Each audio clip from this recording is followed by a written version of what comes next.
প্রাণের অমর একুশে বইমেলার আজ শেষ দিন। বিদায়ের সুরের মাঝেই রঙিন হয়ে ওঠে শিশু প্রহর। ছোটদের কলরব মিশেছিল বড়দের শেষ মুহূর্তের বই কেনাকাটায়।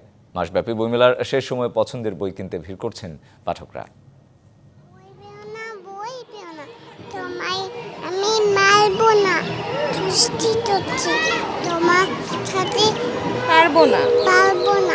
উচ্ছ্বাসের শেষ নেই ছোট পাঠকদের। বইমেলা কেবল যে বই নয়, এক প্রাণের মেলা, তা তারা বুঝতে পারে ছুটির দিন সকাল এলেই। বইমেলার শেষ দিন শিশু প্রহর ছিল আরও রঙিন। বাংলা একাডেমি প্রাঙ্গণে আয়োজন করা হয় পাপেট শোর। এক নির্মল আনন্দে ঢুকে যায় সব অবুঝ কাঁচা প্রাণগুলো।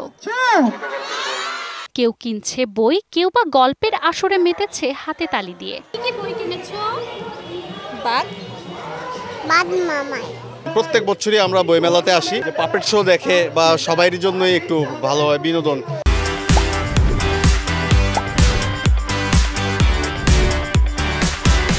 কেবল অন্যদের বই পড়া নয়, শিশুরাও হয়ে উঠেছে লেখক।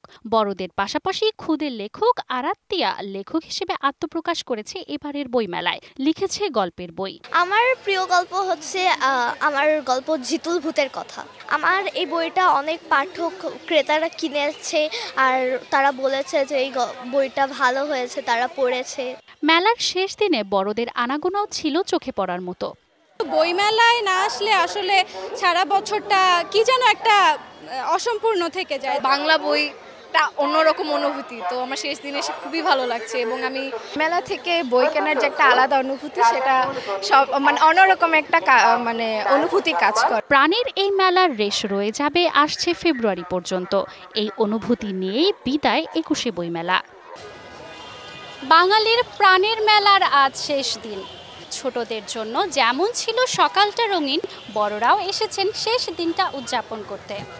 সকল বিতর্ক এড়িয়ে অমর একুশে বইমেলা সবার মিলন মেলা হয়ে প্রতি বছর বারবার ফিরে আসুক, এমনটাই প্রত্যাশা সবার।